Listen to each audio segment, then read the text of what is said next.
तो 2 दिन पहले हम लोग गए थे बैंक में जानने के लिए कि ये कंप्लेंट सही है कि झूठी है, ये जानने के लिए हम लोग वहाँ पे गए। हमने पूछा कि ऐसी चीज हुई है क्या। उन्होंने डायरेक्टली बोला कि ये डीआरटी विषय है, आपको कुछ पता है क्या। तो मैंने कुछ बोला नहीं, बोला ठीक है चलो लेट्स गो करके मैं आ गया। मैंने बोला कि जिनके पास पीड़ित है उनको ही जनता के सामने लाके खड़ा करूंगा, जो दुख है वही आप सुनो।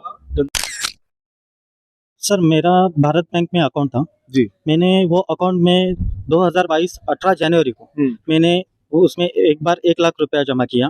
उसके बाद मैंने 50,000 रुपया जमा किया। जमा किया हुए पैसे का मुझे उन्होंने रिसीट दिया, स्टैम्प मार के रिसीट दिया। रिसीट लेके मैं घर पे आया, लेकिन उसके बाद हमें ये समझ में आया कि बैंक ने ये जो हमारे से पैसा लिया जो कैश में, वो अकाउंट में क्रेडिट किया ही नहीं है।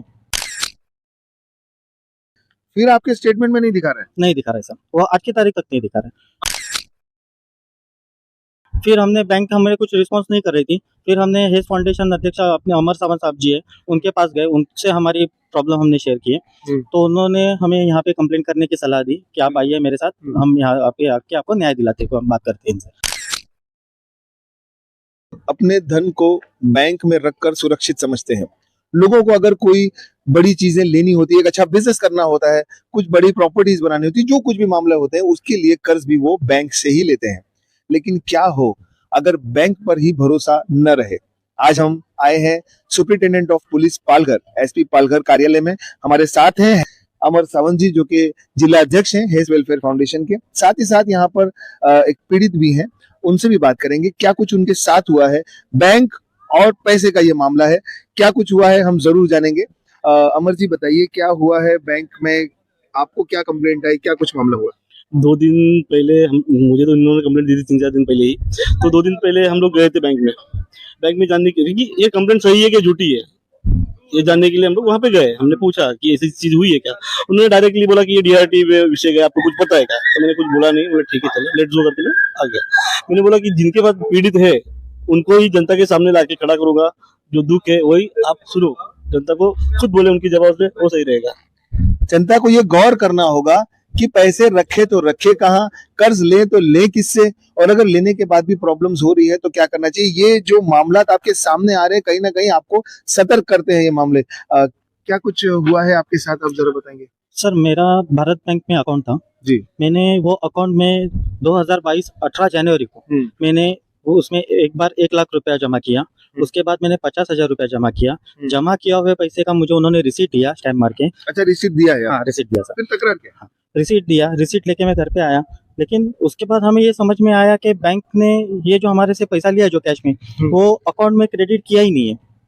अच्छा आप बात को समझिए, पैसे आपने भर दिए, आपका कहना ये है पैसे इन्होंने भर दिए, रिसिप्ट इन्होंने ले ली। मतलब अगर पैसे भर के जब रिसिप्ट ले लिया जाता है इसका मतलब ये तय हो गया कि मैंने ट्रांजैक्शन कंप्लीट कर लिया है।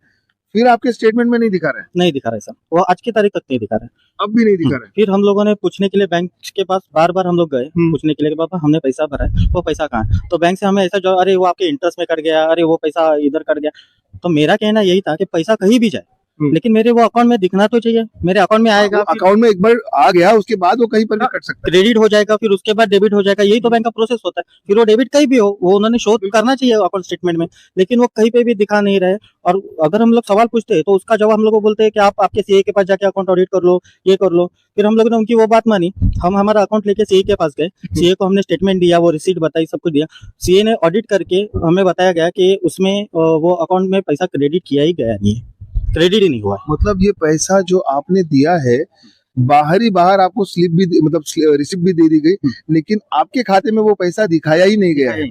अच्छा यहाँ पर क्यों आए हैं आप?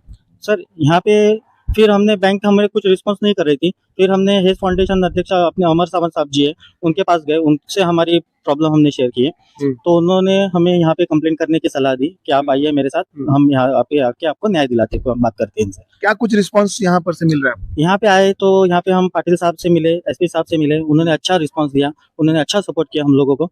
और तुरंत पाटिल साहब ने हमारा केस, ये हमारा जो जवाब था वो सुन लिया।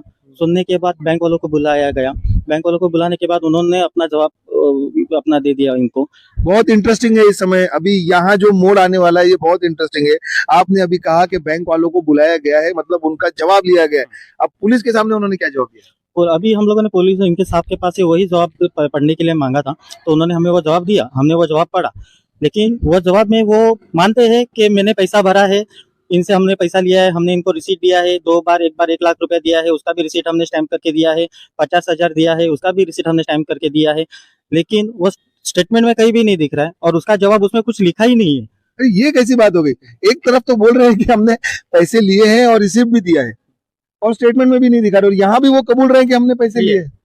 तो लेकिन वो ये कुछ कहीं दिखा ही नहीं, तो ना कुछ- स्टेटमेंट में आ रहा है, ना कहीं अकाउंट में आ रहा है, ना वो बता पा रहे हैं सर। अजीब गड़बड़ है ये तो। हाँ। मतलब ये मतलब समझ के इसी वजह से वो अभी 2 दिन के बाद बैंक वालों को बुला रहे, फिर वो साहब जो इंस्पेक्टर है वो पाटिल जी, वो उनसे बात करके फिर हमारा केस दर्ज कर लेंगे। क्या बोलेंगे? कैसा प्रतिसाद यहाँ से मिला है यहाँ पर? यहाँ से तो प्रतिशत मिल ही रहा है और जनता भी आ रही है जिनके पास ये सब फ्रॉड हो चुके हैं। बहुत सारे कॉल मैसेज आ रहे हैं मुझे, और वो भी उनकी भी जो भी तकलीफ है वो आपके सामने में तहलका न्यूज के माध्यम से जरूर दिखाऊंगा। और सर बात सिर्फ इतनी ही नहीं है, मेरे अकाउंट में और बहुत सारे प्रॉब्लम हुए और भी हुए सर, वो मैं एक एक आपको बता दूंगा थोड़े इसमें चेक करके। चलिए तो मतलब ये रहेगा अब कि एक पूरी सीरीज बनने वाली है, आप समझ सकते हैं। यहाँ पर आपका नाम बताइए। मेरा नाम परलकर है, बैंक का नाम बताइए। Bharat cooperative bank Palghar branch.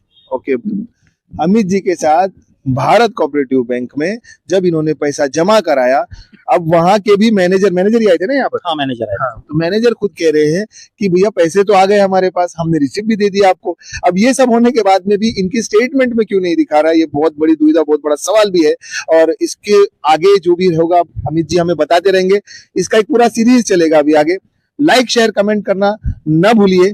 आप इस पर क्या कहना चाहते हैं ये कमेंट जरूर करिए। आपके लिए एक सवाल छोड़कर जा रहा हूं। सवाल ये है कि लोगों का क्या बैंक पर से भरोसा उठता जा रहा है? अगर बैंक ही ऐसा करने लग जाए तो लोग अपने पैसे रखेंगे कहां, कर्ज लेंगे किससे? इस पर आपका क्या ख्याल है, जरूर आप कमेंट करके बताइए। कैमरामैन राकेश के साथ मैं बिलाल शेख, तहलका न्यूज इंडिया के लिए।